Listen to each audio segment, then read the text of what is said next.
네, 안녕하십니까. 외교부 국민외교 팀장 조아름입니다.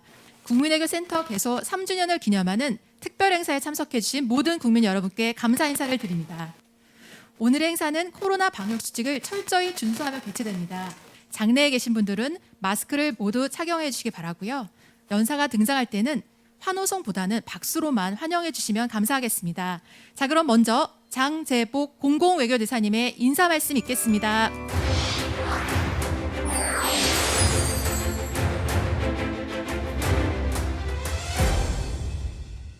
네, 안녕하십니까. 외교부 공공외교대사 장재복입니다. 반갑습니다. 네, 오늘 국민외교센터 개소 3주년 특별 행사를 통해 여러분들을 뵙게 되어 무척 기쁘게 생각합니다. 뜻깊은 오늘의 특별 행사 현장에 직접 참석하신 분들, 그리고 화상으로 참여하시는 많은 분들께 외교부를 대표하여 감사드립니다. 외교부는 지난 3년간 국민과 함께하는 외교를 모토로 하여 국민외교를 의욕적으로 추진하여 왔습니다. 물론 국민외교라는 용어에 대해 다소 생소하게 느끼시는 분들도 있으리라 생각됩니다. 국민외교란 외교 정책에 대한 국민의 의견을 수렴하고 소통을 강화하고 참여를 활발하게 함으로써 국민 중심, 국익 중심의 외교를 실현하려는 모든 활동과 노력을 뜻합니다. 이러한 배경에서 3년 전 2018년 5월 바로 이 자리 외교부 청사에 국민외교 센터를 오픈하였습니다. 그리고 작년 10월에는 두 번째 국민외교 센터를 양재 외교타운 1층에 새롭게 열었습니다. 저희 외교부는 국민외교 센터를 통해 우리 국민들과 지속적으로 소통하면서 국민들의 참여를 증진하기 위해 다양한 프로그램과 행사를 개최하였습니다. 지난 3년을 돌이켜보면 총 271건의 국민과 함께하는 소통 행사를 가진 바 있습니다. 오늘 세 번째 생일을 맞이한 특별한 날에 국민외교 센터에서 특별한 분을 모셨습니다. 요즘 대한민국에서 가장 바쁘신 분 중 한 분인 최태성 선생님을 모시고 우리의 외교 역사를 돌아보고자 합니다. 잘된 외교, 아쉬웠던 외교의 순간들을 돌아보면서 외교의 중요성을 다시 한번 되새겼으면 좋겠습니다. 그럼으로써 우리 국민들께서 우리 외교에 계속 관심을 갖고 적극적으로 참여해야 하는 의미와 당위성을 짚어보는 시간이 되었으면 합니다. 앞으로도 외교부는 국민 중심, 국익 중심의 외교를 실현하기 위해 다양한 프로그램을 발굴하고 우리 국민과 소통하는 국민 외교를 계속 발전시켜 나가겠습니다. 여러분께서도 이러한 국민 외교 활동을 에 대해서 많은 관심을 가져주시고 적극적으로 참여해 주셨으면 합니다. 이 자리에 함께 하시는 여러분들이야말로 우리 국민 외교를 위해 중심적 역할을 하시게 될 것으로 크게 기대하고 있습니다. 오늘의 특별 행사에 참여해 주셔서 다시 한번 감사드립니다. 이어서 최태성 선생님과 함께 더욱 즐겁고 유익한 시간을 가지시기 바랍니다. 감사합니다.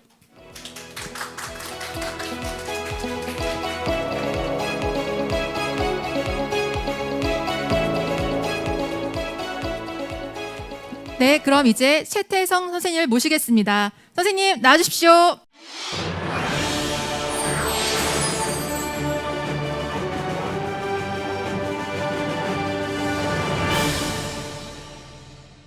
네, 안녕하세요. 네, 박수 한번 주세요. 네.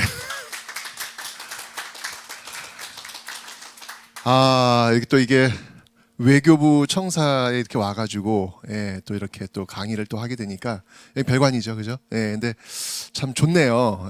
일단 건물이 참 좋습니다. 네, 좋고 시설도 참 좋고 좋은데 특히 이 국민 외교라는 단어를 가지고 오늘 여러분들하고 좀 이야기를 이렇게 나눌 수 있어가지고 참 좋다라는 생각이 드는데요. 오늘 좀 자세히 이야기하기 전에 제 소개 잠깐 먼저 하고 출발해 보도록 하겠습니다.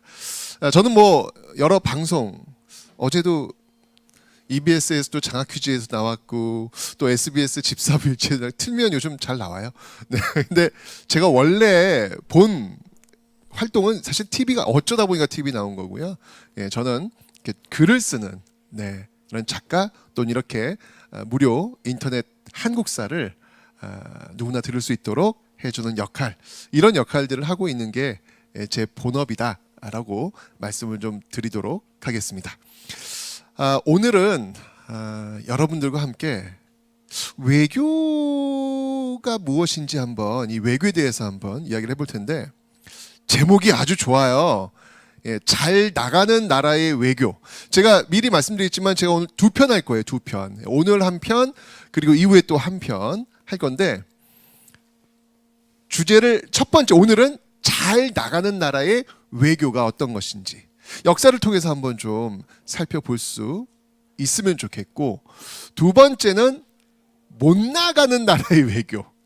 좀 이렇게 아쉬운 부분들이 분명히 있을 거 아니에요. 그래서 좀 그 두 개를 좀 비교해서 좀 접근해 볼 수 있는 그런 시간을 한번 좀 가져볼까 합니다. 아마 극명하게 비교가 되실 거예요. 그래서 그런 어떤 역사적 사례, 잘 나가는 나라의 외교와 못 나가는 나라의 외교의 어떤 역사적 사례를 통해서 앞으로의 미래, 우리가 그럼 어떤 모습으로 이 외교를 나가야 될 것인지 고민해 볼 수 있는 그런 귀한 시간이 되지 않을까라는 생각이 듭니다.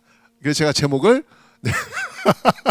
외교의 맛 이런 어떤 표현으로 한번 제목을 한번 뽑았습니다. 오늘 잘 나가는 나라의 외교 첫 번째 주인공을 한번 모셔볼 텐데요. 그분은 바로 여러분들이 잘 알고 계실 바로 이 고구려 장수왕이 되겠습니다. 장수왕은 왜 이름이 장수왕일까요? 혹시 아시나요? 오래 사셔서 좋습니다. 맞다. 오늘 제가 강의를 진행하기 전에 오늘 여기 지금 댓글에다가 아마 여러분들 댓글들을 좀 많이 다실 때는 좀 활발하게 좀 하시라고 제가 선물을 좀 드리려고 합니다. 이 댓글을 다시는 분들께 선물을 드릴 건데 어떤 선물이냐면 외교란 무엇인가? 이 질문이 조금 묵직한 질문이긴 한데 외교란 무엇인가? 내 개인적으로 생각할 때 외교란 이런 것 같아 라는 댓글을 다신 분들 여기 이 국민외교센터에서 선물을 어마어마하게 지금 많이 준비했습니다. 물론 그 안에는 제가 친필로 사인을 한 역사의 쓸모 책도 있습니다. 그래서 댓글을 잘 쓰시는 분들께 제가 선물로 드릴게요. 이따가 요 끝날 때서 한 몇 분 정도는 제가 한번 좀 읽어 드릴 수 있으면 좋겠습니다. 외교란 무엇인가에 대해서 한번 댓글을 한번 좀 달아보세요. 그래서 한번 그 댓글 달리면서 또 상대방의 의견도 한번 좀 들어보시고 오늘 한번 진짜 외교란 무엇인가에 대해서 한번 고민해 볼 수 있는 어떤 그런 시간이 되시면 좋겠다라는 생각이 들어서 제가 상품을 팍팍 제가 쏘는 건 아닙니다. 국민외교센터 우리 센터장님 많이 준비하셔가지고요. 팍팍 쏠 테니까 여러분들 한번 좀 달아보시면 좋지 않을까라는 생각이 듭니다. 다시 이제 이야기를 한번 시작해 보도록 하겠습니다. 지금 장수왕이 왜 장수왕이라고 하셨죠? 오래 사셨어. 오래 사셨어. 혹시 몇 세까지 사신지 아세요? 거의 98세. 그때 98세에 사셨다는 얘기는 지금 나이로 환산한다면 대략 한 20, 30세에는 사신 거예요. 아니 이 분이 어떻게 그렇게 오래 사셨는지 이분의 그 건강 비법 책자 하나 만들면 이거 베스트셀러 되지 않을까라는 그런 생각이 듭니다. 원래 이 고구려 왕들의 이름은요 그 왕이 묻힌 장소 그 장소를 따가지고 이름을 만들어요. 고국천왕 고국천 그 지역에 묻힌 거죠. 미천왕 미천 강이 흐르는 어떤 그런데 그러니까 그 이름을 따가지고 이름을 만드는데 광개토 태왕하고 장수왕은 좀 다르죠. 광개토 태왕하고 장수왕이 묻힌 그 지역의 이름을 따서 묘를 적은 게 아니라 그러니까 이분들은 대단하신 거야. 너무 오래 사신 거야. 그 지역의 이름을 따가지고 이야기할 정도가 아닌 거야. 장수왕은 말 그대로 너무 오래 사셔서 장수왕. 광개토 태왕은 엄청난 영토를 확장하셔서 광개토 태왕. 이렇게 이제 이름을 적어 놓은 건데 사실 이 두 사람의 그 모습을 좀 오늘 비교를 한번 해봤으면 좋겠다라는 생각이 듭니다. 자, 이게 뭔지 아시죠? 이게 뭔가요? 이거 중원고구려비 이렇게 안 커요. 중원고구려비 이렇게 안 커요. 이 거의 7m 육박하는 그 비석입니다. 바로 광개토 태왕 비가 되겠습니다. 고구려에서 비석을 세운다 하면 적어도 한 7m 정도는 세워야 비석입니다. 네, 여기는 고구려는 스케일이 좀 커요. 네, 이 정도인데 이 비석을 세운 것은 바로 아들 장수왕이 아버지의 그 업적을 기리기 위해서 세운 그런 비석이 되겠습니다. 아, 정말 어마어마하죠. 사람 옆에 서 있는데, 야, 엄청난데. 이 광개토 태왕은 잘 아시겠지만 정복 군주입니다. 정복의 달인이라고 볼 수 있겠습니다. 엄청난 그 정복 활동을 통해 가지고 어마어마한 영토를 확보했던 왕이 바로 광개토 태왕입니다. 그런데 그의 아들 장수왕으로 오면 얘기가 좀 달라져요. 장수왕은, 여러분 장수왕 하면 뭐가 좀 떠오르세요? 평양천도. 오케이. 이거 평양천도였단 말이야. 아니, 아버지가 만주벌판으로 국내성을 중심으로 쫙쫙쫙쫙 영토를 넓혔던 그런 분인데 왜 아들은 또 평양성으로 왔어? 왜 만주를 놓친 거야? 라고 하는 시선들도 분명히 있어요. 예, 평양천도. 또 뭐가 있을까요? 그 다음에는 밀고 내려왔죠. 그래서 한성, 바로 이거 서울이죠. 백제를 수도를 점령했던 모습들, 그리고 쭉 내려가서 아까 지금 방금 말씀드린 중원고구려비, 충주고구려비, 충주지역까지 내려가는 어떤 그런 모습들. 그런데 일반적으로 우리들 생각할 때는 광개토 태왕의 그 활동이 굉장히 선명하게 남아 있어요. 사실 장수왕은 너무 오래 사신 분이거든요. 정말 오래 사셨거든요. 재위 기간도 엄청 길거든요. 수십 년 하신 분이거든요. 그런데 재위 기간도 짧은 광개토 태왕이 좀 더 강렬하게 인상이 남는단 말이에요. 왜일까? 이게 왜일까? 저는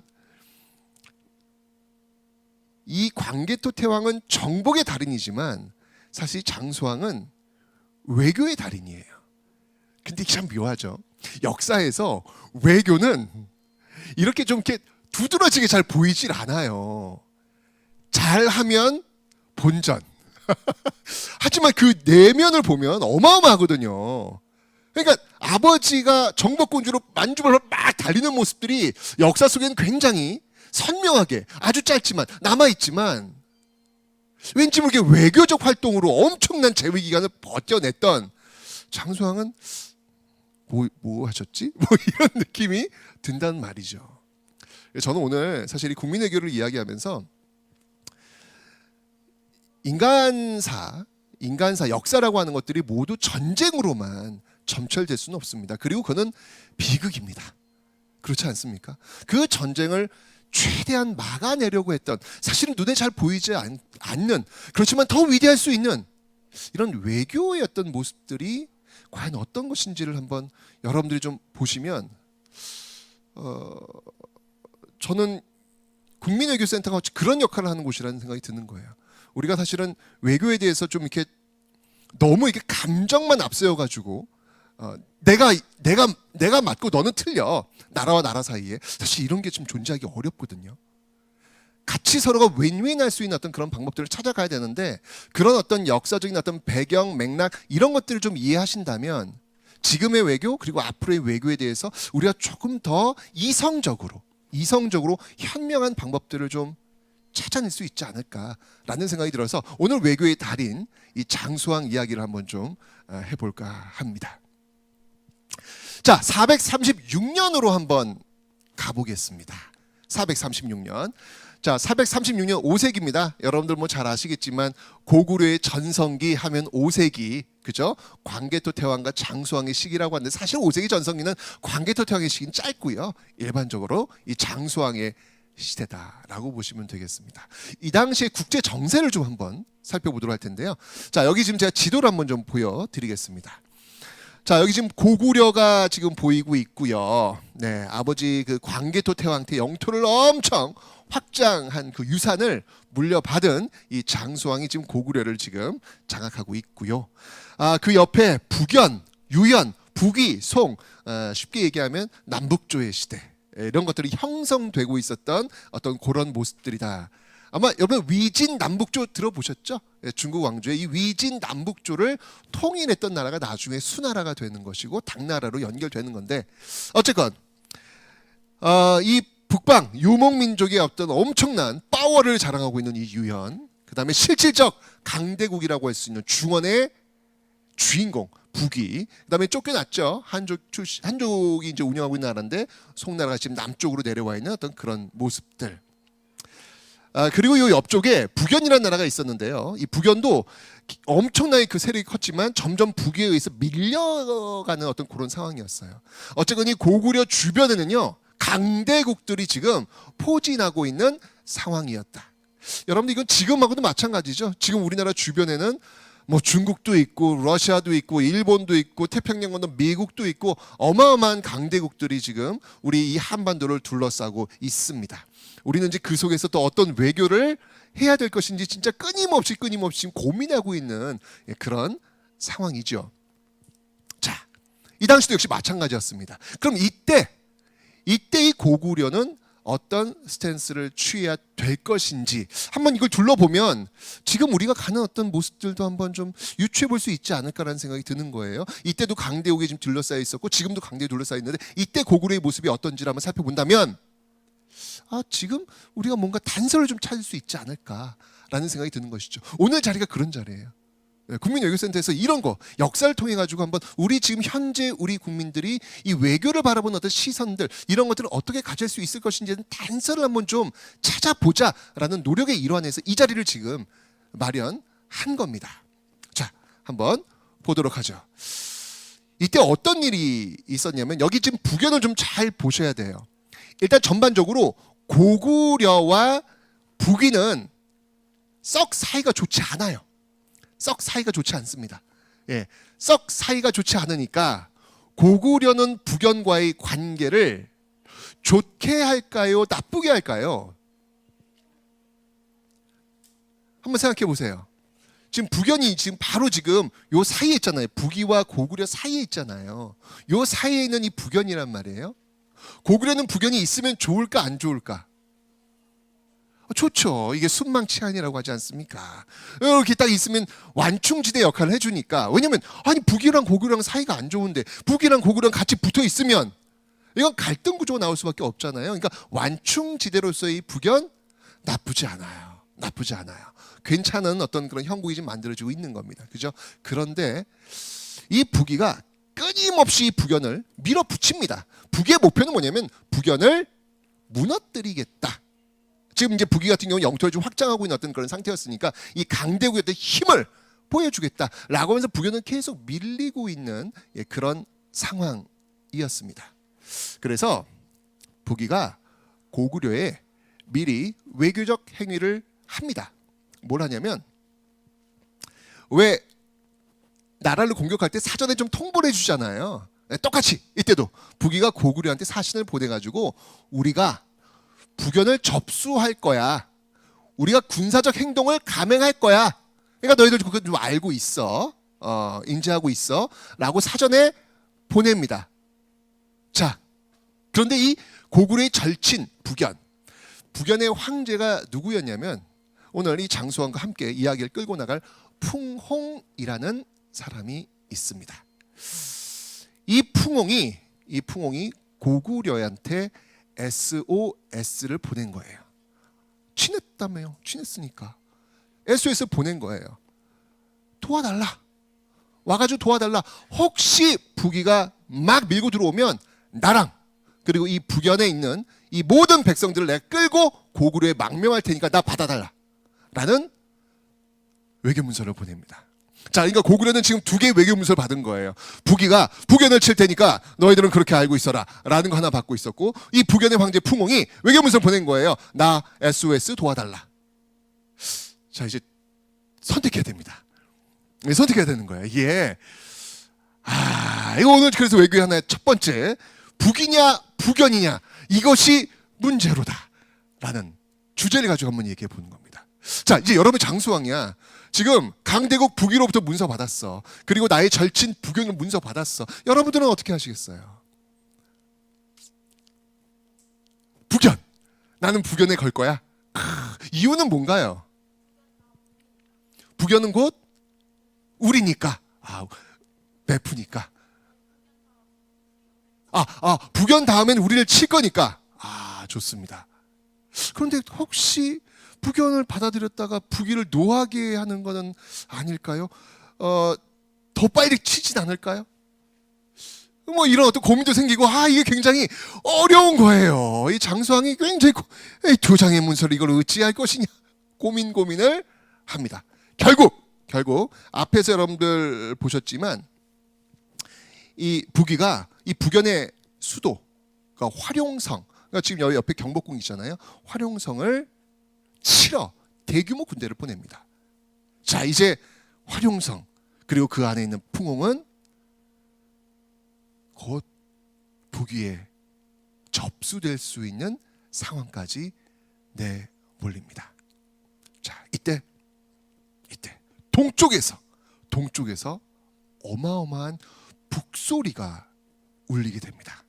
그 북소리는 바로 고구려 장수왕이 보낸 무려 3만의 군대, 그 군대의 소리였습니다. 자, 이러면서 이 풍옹이 있는 이 활용성을 중심으로 서쪽에는 북위의 부대와 이 동쪽에는 고구려의 부대가 서로 맞서게 되는 형국이 된 겁니다. 그러니까 이 장수왕은 말씀하신 대로 북연을 선택했던 겁니다.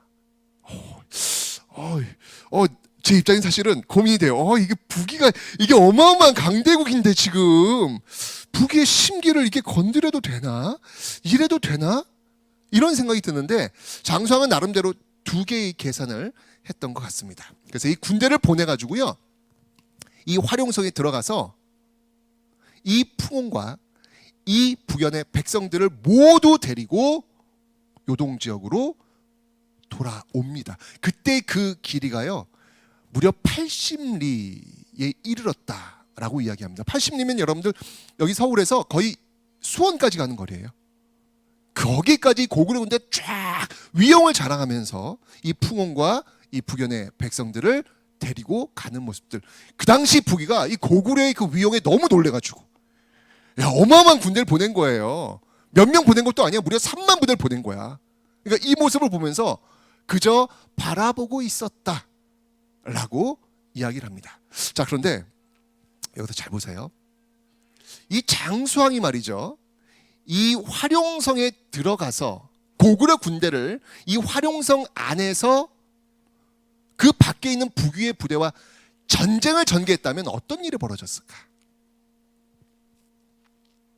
이러면 아마 북위와 고구려와의 전면전으로 전개되지 않았을까라는 생각이 들어요. 그런데 장수왕은 그 선택을 하지 않습니다. 그냥 활용성에 들어가서 풍옹과 그리고 북연의 백성들을 데리고 나왔습니다. 그러니까 어떻게 한 거예요? 북연을 어떻게 한 거예요?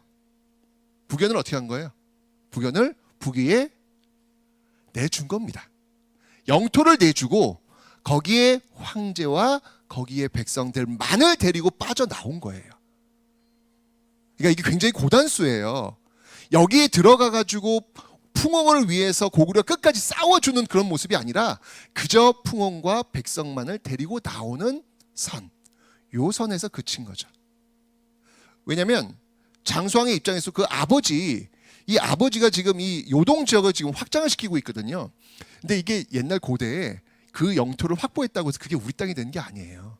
거기에 사람이 있어야, 개발을 해야 비로소 그게 우리 영토였던 범주가 되는 겁니다. 근데 아버지가 이게 요동 쪽을 엄청나게 확보를 해놨는데 개발할 인력이 많지가 않은 거예요. 바로 이 북연의 백성들을 요동 지역에 정착시켜가지고 이 지역을 쉽게 얘기하면 신도시 개발하겠다. 노동력이 굉장히 중요하거든요. 필요했던 거예요.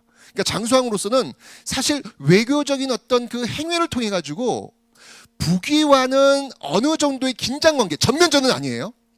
긴장 관계를 유지하면서 이 북연의 백성들을 데려와 가지고 요동 지역을 개발할 수 있는 실리를 취하겠다는 두 개의 카드를 동시에 취한 것이 바로 이 활용성 풍옹 구출 작전이 되었던 것이죠. 북위의 입장이 어떻겠습니까? 이 소식을 들었어요. 북위가 노발대발하겠죠. 뭐라? 풍옹을 고구려가 내 분명 북연을 치기 전에 이야기했거늘 어찌 고구려가 이럴 수 있단 말인가? 당장 풍옹을 내놓으라 라고 이야기를 합니다. 그때 장수왕이 편지를 씁니다. 이거 더 드라마 같아요. 너무 멋있어. 그때 뭐라고 편지를 보냈냐면 정말 겸손하고 정말 정중한 편지, 외교적 문서를 보냅니다. 바로 이렇게 말이죠. 멀리서 풍온과 함께 왕의 가르침을 받들 것입니다. 여러분들 이게 외교 문서라는 게 이래요. 사실은 이거 쉽게 얘기하면 무슨 말 하는 거예요? 쉽게 얘기하면 이 말이 뭐예요? 웃기지 마 라는 이야기잖아요. 그죠? 그렇게 얘기하면 감정 나빠지잖아. 그러니까 이렇게 풍운과 함께 왕의 가르침을 받들 것입니다. 이게 올려주는 거예요. 올려주는 거예요. 여러분들 외교는요, 상당히 품격이 있어야 됩니다. 그러니까 아까도 말씀드렸지만 외교라고 하는 게 우리만 잘났으면 안 되는 거예요. 우리도 상대방도 서로가 윈윈 할 수 있는 그 지점을 찾는 것, 요게 고급 외교거든요. 요게 진짜 외교거든요. 그래야 이게 성공하는 거거든요. 이거를 장수왕이 정말 잘해요. 자, 일단 이 모습을 통해서 알 수 있었습니다. 자, 이제 두 번째 모습을 한번 보도록 하겠습니다. 두 번째, 이제 438년으로 한번 와보면, 그러니까 2년 뒤에요. 438년. 자, 외교의 맛 두 번째입니다. 이제 이 풍옹을 어찌할 것인가. 여기 풍옹이 여기에 뜨거운 감자야. 뜨거운 감자. 어떤 모습이냐면, 자, 풍옹을 데려왔어요. 요동지역에 데려왔는데, 이게 풍옹이 그래도 황제 출신 아닙니까? 황제 출신. 그런데 철저하게 장수왕은요, 풍옹을 황제 대접하지 않습니다. 왜일까요? 황제 대접을 하는 순간 북인은 열받을 거 아니에요. 그러니까 외교 행위를 하는 거예요. 이것도 지금. 일단 풍옹을 데려왔으면 풍옹을 군으로 강등을 시킵니다. 강등을 시키는 거예요. 그러니까 풍옹의 입장에서 열받는 거지. 야, 내가 그래도 북연의 황제인데 너 장수왕 너가 어찌 나한테 감히 이런 열받죠. 그렇지만 장수왕으로서는 그럴 수밖에 없어요. 아니 북연의 황제 풍옹을 황제로 대접을 하면 북이와 등을 지겠다는 이야기나 마찬가지잖아요. 그죠? 북이를 안심시켜야 돼요. 걱정하지 마라. 우리가 풍옹을 데려온 거는 뭔가 어떤 풍옹한테 뭐 다시 힘을 실어주고 북이를 치기 위한 그런 거 아니다. 그런 거 아니까 염려하지 마라는 신호를 자꾸 보내야 된단 말이죠. 그러나 풍옹은 싫은 거예요. 열받는 거예요. 결국은 장수왕이 풍옹을 뽑아냅니다. 그 풍옹과 북연 백성들을 좀 갈라놓을 필요가 있겠다라고 해서 풍옹을 뽑아내가지고 저쪽 북쪽으로 거처를 이렇게 이사를 시키는 거예요. 얘 안 되겠다. 야, 너 좀 위쪽으로 가 있어라라고 보내는 거예요. 풍옹이 완전 열받았죠. 이게 진짜. 결국 이 풍옹은요, 어떤 선택을 하냐면, 여러분들 여기 밑에 송나라 있죠. 이 송나라한테 사신을 보내가지고 이 송에 망명 신청을 합니다. 야, 요거 아주 또 이 골치 아파집니다. 지금 이 북위, 유연, 송, 이게 서로가 지금 스트레스예요. 지금요. 북위는 송을 지금 잡아먹으려고 하고 있고, 송은 그걸 막아내려고 하고 있고, 또 유연은 북위와 지금 계속 이게 대립하고 있는 상태인데, 지금 이 북연이 송으로 망명 신청을 한 겁니다. 이걸 어떻게 해야 될까? 결국 이 송나라에서 송 군사를 7,000명을 보내요. 7,000명을 보내서 이 요동 쪽으로 풍옹을 데려오기 위해서 군대를 고구려 영토에 상륙시킵니다. 자, 어찌해야 될까요? 자, 이 장수왕 또 고민됐어. 지금 송나라 부대 들어왔어. 풍옹은 지금 글로 가겠대. 만약에 풍옹을 송으로 보내, 그럼 북이한테는 또 등지게 되는 거잖아요. 그죠? 그렇다고 해서 송에 보내지 않아. 그럼 이 송과 또 등지게 되는 거잖아요. 지금 고구려 같은 경우에는 사실은 이 북위와의 어떤 적대 관계가 있었기 때문에 유연과 송과는 굉장히 좀 우호적인 어떤 그런 관계를 유지하고 있었거든요. 근데 송이 지금 고구려한테 지금 풍옹을 내놓으라고 지금 얘기하고 있는 거예요. 내줄 수도 없고 그렇다고 안 내줄 수도 없고. 자, 이제 또 장수왕의 고민은 시작됩니다. 자, 어떤 선택을 해야 될까요? 여러분이라면 어떤 선택을 하시겠어요? 이런 상황 속에서. 얘 풍엉 얘 완전 사고뭉치인데 이도저도 못한 어떤 그런 상황이 되는 것이죠. 어떻게 해야 될까?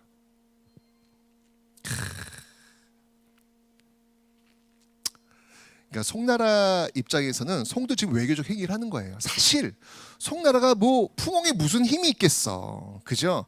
근데 이 풍엉을 데려오는 액션을 취해서 그 군대를 보냈단 말이에요. 고구려 영토에. 아니 지금 한 나라의 그 군인들이 지금 다른 나라 영토에 지금 막 들어온단 말이야.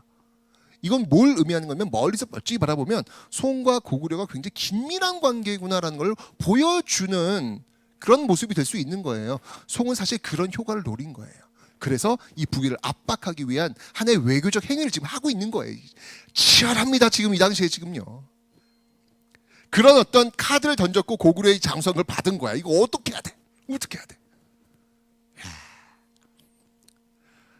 여기서 장수왕은 어마어마한 선택을 합니다. 바로 풍홍과 그의 가족 10명을 참수시킵니다. 야 이거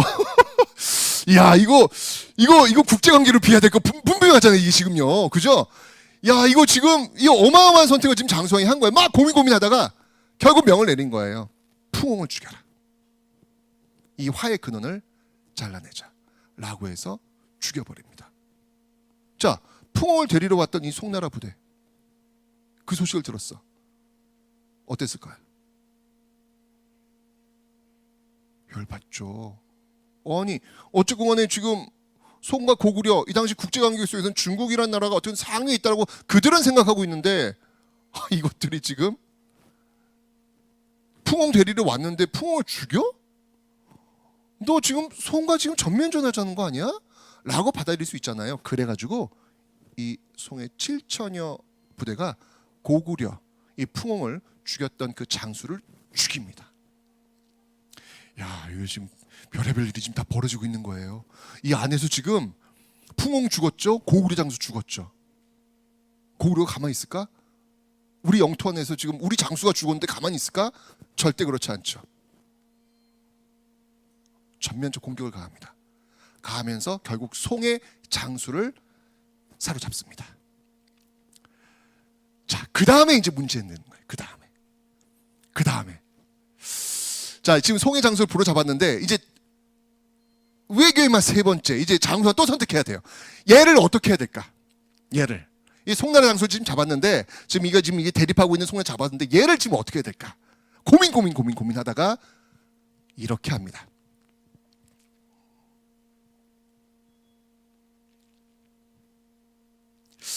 이 송의 장수가 지금 우리나라 영토에 들어와 가지고 우리 고구려 장수를 죽였잖아요. 그죠? 여러분들이라면 어떻게 하시겠습니까?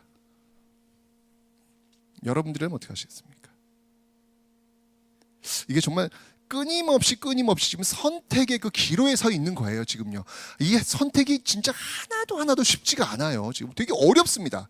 이런 상황 속에서 결국 그 송의 장수를 사로잡았는데 이 송의 장수를 송나라에 보냅니다. 보내고 편지를 써요. 뭐라고 보냐면 이 송의 장수가 지금 우리 고구려 영토에 와가지고 우리 고구려 장수를 지금 해했습니다. 그러니 송의 장수의 죄를 송의 황제가 알아서 처리하십시오. 처벌해달라는 요청의 편지를 보냅니다. 이게 그러니까 여러분들 이게 보여지는 모습들 있잖아요. 보여지는 모습들이 다는 아니에요. 이걸 딱 고구려 요청을 받았을 때 이거 송의 황제가 고민되는 거야. 이걸 어떻게 해야 되지?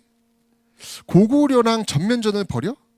전면전을 벌이면 북위가 내려올 텐데 쉬운 게 아닌데 이게 어떻게 해야 될까? 라고 해서 고민 끝에 송나라도 역시 외교적 무리를 일으켰던 그 송의 장수를 감옥에 쳐버립니다. 쳐넣습니다. 근데 여러분 이런 게 바로 액션이에요. 이런 게 바로 외교입니다. 그러니까 고구려는 처벌해 달라고 했고 송은 감옥에 넣었잖아요. 그리고 바로 빼요. 그러니까 뭔가 화답을 한 거야. 너희들이 지금 이거 해달라고 했으니까 일단 보내줄게. 마음은 없어. 그러니까 속에 있는 마음과 외교적 행위가 늘 일치하진 않아요. 하지만 아까도 이 얘기했잖아요. 외교라고 하는 거는 서로가 윈윈 되는 지점을 찾아 나가는 것. 이게 고급진 외교로 제가 말씀드렸지 않습니까? 이 지금 송과 지금 고구려는 그걸 하고 있는 거예요.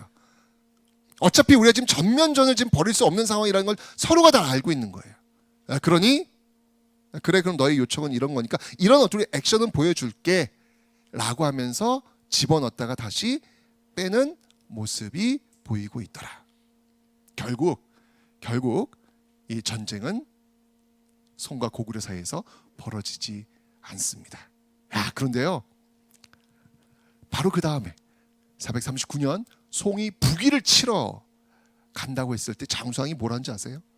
장수왕이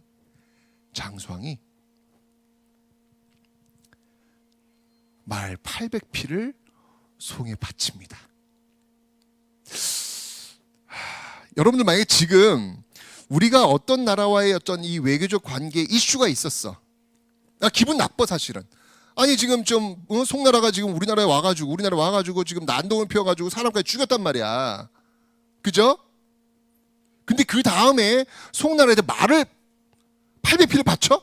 이게 지금 신문에 나왔어. 여러분 어떡할 거야? 뭐 이렇게 외교를 왜 이따위로 해? 기분 나쁠 것 같아요. 그죠? 그런데 장수왕은 이 말 800피를 바친다는 게 뭐냐면 투자의 개념으로 보낸 거예요. 왜? 그래야 북위를 견제할 수 있잖아요. 북위에 지금 가장 적대적 관계 속에서 국경이 지금 붙어있는 나라가 고구려인데 일단 이렇게 송을 좀 도와주는 모습을 보이면서 북위를 견제할 필요가 있는 거잖아요. 말 800피를 통해서 투자하는 거예요. 평화에 투자하는 거예요. 그냥 국제적 관계 속에서 이 모습을 바라보지 못하면 기분 나쁜 거지. 단순히 송과 고구려의 관계 속에서 보는 기분 나쁜 거지. 그러나 국제적인 어떤 관계 속에서 이 모습을 보면 이건 투자의 개념으로 받아들일 수 있다라는 거죠. 여러분 이거 나중에 보여지는 모습이지만 나중에 북위 있죠, 북위. 북위의 실세가 누가 되냐면 바로 이 풍홍의 손녀가 실세가 됩니다. 이것도 좀 드라마죠. 그때 고구려는요 바로 사신 보내요. 바로 사신 보내서 북위와의 또 관계를 도모하는 모습을 보입니다. 장수왕은 철저히 외교주의자예요. 전쟁을 통해서 뭔가를 해결하려는 것들이 아니라 우선은 외교를 통해서 이 평화를 차지하려는 그런 모습이 굉장히 강했던 인물이 바로 이 장수왕이다. 그렇기 때문에 이 장수왕 그 오랜 치세 기간 동안에 이 중국과 큰 전쟁이 거의 없어요. 거의 없으면서 아버지가 물려줬던 그 어마어마한 영토를 확고히 지켰고 그걸 뒤로 넘겨서 고구려에서 가장 많은 영토를 차지했던 왕은 광개토태왕도 아니고요. 장수왕도 아니에요. 바로 그 뒤에 나오는 문자명왕. 그때 가장 넓은 영토를 차지하게 된 겁니다. 광개토태왕이 영토를 확보했다면 그 영토를 수십 년 동안 지켜내면서 평화와 외교를 통해서 지켜내면서 그 뒤에 오는 사람들에게 전달했던 역할을 했던 인물이 바로 이 장수왕이다. 북위에서 이 고구려 장수왕에 대해서 이렇게 평가를 합니다. 뭐라고 평가를 하냐면 일단 적대 관계에 있는 나라니까 안 좋아. 평가가 안 좋아. 뭐라고 나오냐면 고구려의 불의와 잘못은 한둘이 아니다. 겉으로는 겸손한 말을 하면서도 속으로는 흉악한 짐승의 저돌적인 행위를 하고자 마음을 품고 있다. 아주 고약한 나라다라고 이야기를 하고 있단 말이에요. 그런데 여기서 잘 보세요. 겉으로는 겸손한 말을 하면서도 이게 외교예요. 고구려 장수왕은 끊임없이 여러분 고구려 장수왕의 기록을 보면요. 몇 년 뭐 북위에 조공하였다. 몇 년 송에 뭐 조공하였다. 맨날 조공하였다밖에 안 나와. 이거 보면 이분 왜 이렇게 조공만 하시지? 라는 그런 생각이 들어요. 그것만 딱 놓고 뭔가 광개토대왕처럼 막 이렇게 정복하는 뭐 이런 게 아니라 뭐 이게 정복이 아니라 이게 뭐 조공이야. 라고 하는데 그 당시에 그 조공은 곧 외교거든요. 외교거든요. 그러니까 조공하러 왔어. 아유, 참 납작 엎드리면서 아주 겸손한 말을 하면서 이런 모습을 보이지만 거기에는 나름대로의 실리적 계산을 깔고 들어왔기 때문에 바로 위나라는 이렇게 고구려의 외교를 이런 식으로 평가한 거예요. 아, 무서운 나라는 얘기죠. 쉽게 얘기하면 겉으로는 참 겸손한 것 같지만 속으로는 흉악한 그 짐승의 저돌적 행위를 품고 있다. 저는 이게 바로 고구려 장수왕의 외교의 힘이 아니었을까라는 생각이 듭니다. 오늘 제가 첫 번째 잘 나가는 나라의 외교, 이 장수왕 편을 좀 설명드렸습니다. 어떻습니까? 이 외교적 행위라는 과정 속에서 장수왕의 모습을 봤을 때 장수왕은 여러분들 이 외교가 품격이 있어요. 근데 그 품격이 어떻게 만들어지는가 하면 바로 힘이에요. 보세요. 북이가 압박해 들어왔을 때 그 어마어마한 군대를 보내가지고 북연을 구하러 가잖아요. 그죠? 또 두 번째, 풍웅이 지금 계속 문제시 되니까 결국 풍웅 죽이잖아요. 그죠? 그런 건 다 어디서 나온 걸 것 같아요, 여러분들? 그거는 힘이에요. 힘입니다. 군사력입니다. 여러분들 이 힘이 있어야 외교는 세련되는 거예요. 이 힘이 없으면 사실 이 외교적 행위를 하기가 쉽지 않아요. 그러니까 장수왕은 탄탄한 힘을 바탕으로 해서 여차하면 우리도 칠 수 있다. 근데 우린 그거 원치는 않는다. 우리는 평화를 원한다. 라는 것을 정말 그 오랜 재위 기간 동안에 정말 절묘하게 활용했던 인물, 그 인물이 바로 이 고구려의 장수왕이 아니었을까라는 생각이 듭니다. 그래서 외교라고 하는 게 여러분들 이렇게 쉽게 1+1은 2 이렇게 나오는 어떤 그런 모습들이 아니라는 거, 이 장수왕의 어떤 고급진 외교를 통해 가지고 한번 우리가 우리 시대 그리고 앞으로의 시대를 한번 풀어나가는 데 있어 가지고 큰 단서를 한번 찾아볼 수 있으면 어떨까라는 생각이 해서 첫 번째 잘 나가는 외교, 바로 고구려 장수왕을 통해 가지고 외교의 맛이 아니라 외교의 멋을 한번 소개시켜 드렸습니다. 감사합니다.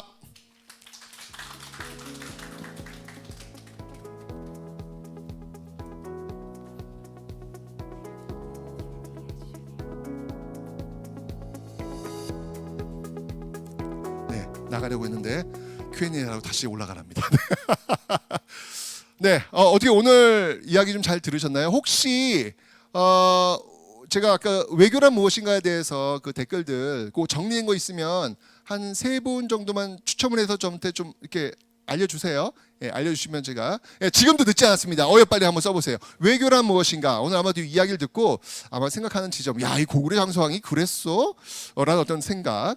오늘 활용성, 활용성 출병, 그 다음에 풍웅 망명 사건을 통해 가지고 외교 행위를 했던 이 장수왕에 대해서 아마 여러분들이 아마 좀 많은 생각들을 하지 않으셨을까? 이걸 바탕으로 외교란 무엇인가 한번 써보세요. 상품이 무려 45분 준비됐다고 제가 얘기 들었습니다. 웬만하면 쓰면 될 것 같아. 그래서 한번 좋은 의견들을 한번 남겨보시면 이게 또 여러분들이 국민 외교로 관으로 참여하는 하나의 소통에 또 참고가 되지 않을까라는 생각이 듭니다. 한번 여러분들이 생각하는, 우리 국민들이 생각하는 외교란 무엇인가 한번 의견 한번 듣고 싶습니다. 한번 댓글창에 한번 남겨주시면 제가 발표하도록 하겠습니다. 그 전에 쓰시는 동안 제가 한번 Q&A 한번 여기 앞에 오신 분들이 계시니까 한번 받아보도록 하겠습니다. 혹시 Q&A인데. 네. 안녕하세요. 국민외교 디자이너 3기 광미경입니다. 국민외교 디자인단이 있어요. 네. 외교를 디자인하시나 보죠? 국민외교 행사를 디자인합니다. 좋네요. 좋습니다. 네, 좋습니다. 강연 잘 들었는데요. 네. 지금 중국의 역사 동북 공정에 이어서 한반도 문화도 자기네 것이라고 우기고 있는데 장수왕이었으면 이에 어떻게 대처하셨을 거라고 생각하시는지 궁금합니다. 그러니까 기본적으로 장수왕은요, 이 내치를 튼튼하게 하신 분이라는 생각이 들어요. 일단 장수왕 같으면 전 그럴 것 같아요. 일단 그 저 외교 문서를 통해 가지고 외교 또 사절단 통해 가지고 일단 그 외교라고 하는 거는 양국의 갈등을 이렇게 불러일으키는 게 아니라고 저는 생각을 해요. 전 개인적으로. 어떤 외교는 나라와 나라의 관계를 얘기하는 거잖아요. 그 나라와 나라의 관계에서 좀 이게 갈등 구조에 있는 것들은 좀 뽑아내는 일들이 저는 외교라는 생각이 드는 거거든요. 특히 저는 사실 이 언론을 통해 가지고 보여지는 어떤 이런 모습들이 너무 양국의 사실 댓글들 이상한 댓글들 많이 있거든요. 그 댓글이 곧 여론은 아닐 수 있어요. 근데 마치 이 댓글들을 하나의 여론으로 만드는 작업들을 언론들이 하고 있는 건 아닌가라는 생각이 들거든요. 뭔가 어떤 그런 것들이 있을 때 이런 것들을 좀 이제 건강한 모습으로 끌고 갈 수 있는 그런 어떤 여론과 관련된 어떤 자료들 이런 것들을 서로 공유하면서 일단 외교적인 문제는 좀 풀어놓고 좀 갈등 구조를 좀 줄일 수 있는 어떤 그런 방식들을 한번 좀 풀어놓고 중요한 건 뭐냐면 우리죠. 김치가 아무리 중국 거라고 하지만 김치는 지금 우리 역사 속에서 우리의 삶과 함께 해왔던 것이고 지금도 하고 있고 앞으로도 할 거잖아요. 그죠? 저는 문화라고 하는 것은 그 문화를 향유할 수 있는 사람의 결과물이라는 생각이 드는 거예요. 아무리 이게 우리 거야라고도 문화적으로 우리가 향유를 하지 않으면 그건 우리께 될 수가 없는 거거든요. 그래서 외교적인 어떤 행위를 통해 가지고 어떤 그런 갈등 구조를 좀 내려놓고 내치적으로는 진짜 뭐 자신이 그렇게 없어요? 우리 거잖아. 우리 지금 먹고 나 아침 먹고 왔는데 김치. 네?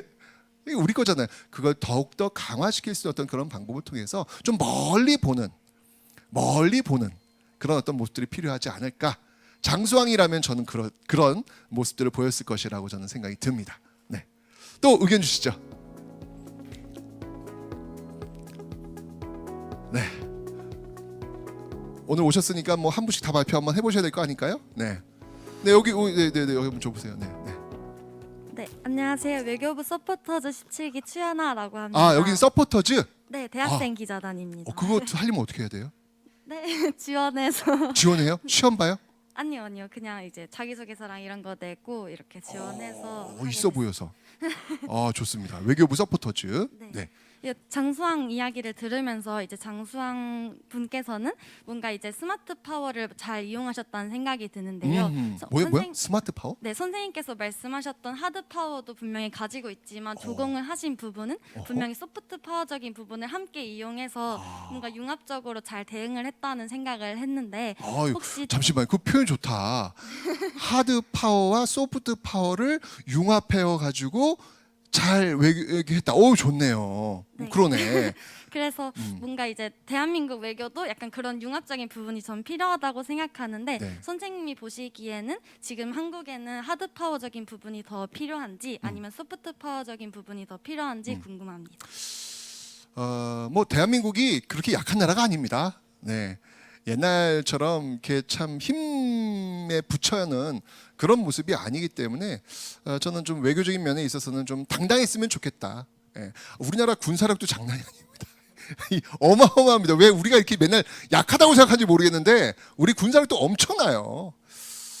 사실 이미 하드 파워와 지금 말씀하신 하드 파워와 소프트 파워는 이미 갖춰져 있다. 저는 더 중요한 게 뭐냐면 국민들이 이런 어떤 그 국민 외교라고 하는 어떤 이런 단어가 참 어떻게 보면 생소할 수는 있는데 진짜 국민들이 어떤 외교에 대한 어떤 그 고민의 지점들을 좀 넓게 좀 확산시켰으면 좋겠다. 그러니까 아까도 말씀드렸지만 그냥 감정이 앞서간 어떤 그런 모습들보다는 철저하게 국가와 국가의 관계 속에서 우리가 실리를 추구할 수 있는 어떤 그런 방법들이 무엇인지 아주 차갑게 고민하면서 정말 영리할 정도의 어떤 그런 모습들 이런 것들을 좀 우리가 좀 더 가져가는 게 좋지 않을까.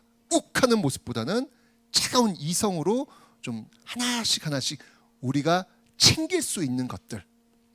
겉으로 볼 때는 조금 이거 아닌데 라고 하지만 우리가 챙기면 되는 거 아니겠습니까? 그런 것들을 좀 한번 좀 고민해보는 그런 어떤 시간들을 좀 더 확산시켜 보면 이거는 뭐 하드웨어 소프트웨어뿐만 아니라 국민 파워까지 갖춰지는 어떤 그런 모습이 되면서 정말 세계의 어떤 주류의 어떤 모습들을 보일 수 있지 않을까라는 어떤 그런 생각이 듭니다. 네. 또 질문 주시죠. 한 분만 더 받을까요? 한 분만. 네, 노란색 옷 입으신 분께서 질문하고 싶어 하시는 것 같아요. 네, 좋습니다. 아니 오늘 뭐 드렸던 소감도 좋으니까 괜찮아요. 네, 오늘 오셨으니까 다음은 앞에 분 소감 말씀하셔야 돼요. 네, 준비 다 하세요. 네. 네, 안녕하세요. 외교부 서포터스 18기로 활동하고 있는 김도연이라고 합니다. 네. 네, 오늘 이렇게 외교사로서 또 역사를 들어보니까 조금은 또 다른 느낌이 들더라고요. 저 같은 경우에는 아직 한국사 시험을 도전은 했으나 네, 조금 시간이 조금 걸리는 관계로 아직 이렇게 좀 기간을 좀 넓게 잡고 있는데 예. 오늘 또 선생님 말씀 들어보니까 이렇게 재밌는 부분이 많은 것 같아서 다시 한번 열심히 해보도록 하겠습니다. 근데 참 재밌는 건 네. 역사에서 한국사 수업 시간에 이 얘기를 안 한다는 거예요. 그러니까 전 이 국민외교센터에서 이런 시간들, 그러니까 사실 한국사에서 이런 얘기를 안 하잖아요. 장수왕하면은 뭐 저 평양천도 얘기하고 한성점령 얘기하고 남하정책 얘기하고 끝. 그죠? 진짜 장수왕 시대는 외교 얘기를 해줘야 되거든요. 이런 어떤 그 비어 있는 지점들을 이렇게 딱 끌어내 가지고 이렇게 국민들과 또 소통할 수 있는 어떤 그런 시간들, 이런 시간들 좀 많았으면 좋겠다라는 그런 생각을 한번 해봅니다. 이 앞에 한번 소감 한번 말씀해 주시죠. 네. 네, 저도 국민 외교 디자이너 3기로 활동하고 있는 한성규라고 합니다. 네. 원래 강사님 좀 알고 있었지만 오늘 강의를 들으니까 너무 재밌네요. 그래서 다행입니다. 네. 네, 그래서 집에 가서도 유튜브로 또 보겠습니다. 아유, 고맙습니다. 감사합니다. 자, 오늘 여기 지금 외교란 무엇인가에 대해 가지고 지금 댓글 쓰신 분들 중에서 45분이라고 그랬죠? 네, 45분 제가 상품 드릴 텐데, 제가 드리는 게 아니라 국민외교센터 드릴 텐데, 여기서 이제 몇 분만 일단 제가 뽑아가지고 한번 읽어드리겠습니다. 아이디 농이라는 분인데요. 외교란 각 나라의 국익과 국민들에게 이득을 주기 위한 경제적談판이라 생각합니다. 각 나라의 교류를 통해 생활이 윤택해지며 평화로운 삶을 살아갈 수 있는 없어서는 안 될 중요한 정책이라고 생각합니다. 좋습니다. 자, 책 보내드릴게요. 제 사인으로. 그다음에 지훈님, 나 또는 우리가 원하는 것을 상대로부터 얻어내는 것도 외교를 할 수 있지만 정말 현명한 외교는 당장 손해를 보는 것 같고 크고 작은 비난을 받을지언정 장기적 관점에서 미래에 분명 이익이 될 수 있는 물질적, 정신적 가치가 있을 것이라 판단된다면 과감히 손해를 좀 볼 줄 아는 것도 현명한 외교라 생각합니다. 좋습니다. 아니 오늘 이렇게 댓글 다신 분들이 수준이 장난이 아닌데? 자, 연어초밥님, 네, 외교란 세계 여러 나라와 각각의 이해관계에 적합한 관계를 만들어 나감으로써 한 국가의 영속적인 번영과 주권을 제대로 지켜나가는 예술 같은 행위라고 맞아. 외교는 아트라고 저는 생각해요. 외교는 아트라고. 아니 그러니까 전쟁 싸우는 거는 진짜 이건 힘이잖아요. 근데 외교는 진짜 아트. 우리 대한민국의 아트 외교, 또 국민 외교, 국민들이 또 보여주는 게 아트 외교를 한번 좀 만들어줬으면 좋겠습니다. 최JH님, 외교란 인간관계의 확장판이라 생각합니다. 그렇지. 사람의 다양한 특성과 본능이 국가 관계에서도 그대로 드러나고 무엇보다 외교는 결국 사람이 하는 것이기에 이렇게 정의를 해보았습니다. 사람과 사람 사이 관계로서의 외교. 좋습니다. 자, 여러분들 어떻습니까?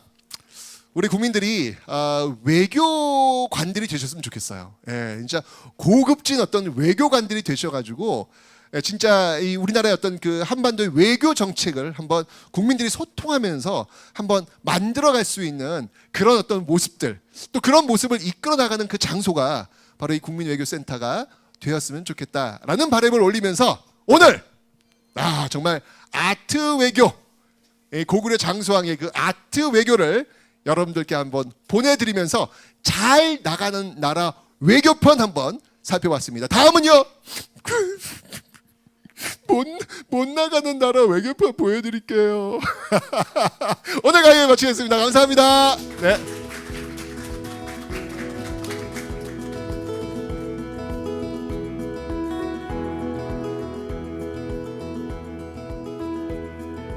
네, 모두에게 유익한 시간이 되셨었기를 바랍니다. 앞으로도 계속해서 국민외교에 관심을 가져주시기 바라겠고요. 다음번 6월 3일 2차 행사 때 다시 뵙겠습니다. 감사합니다.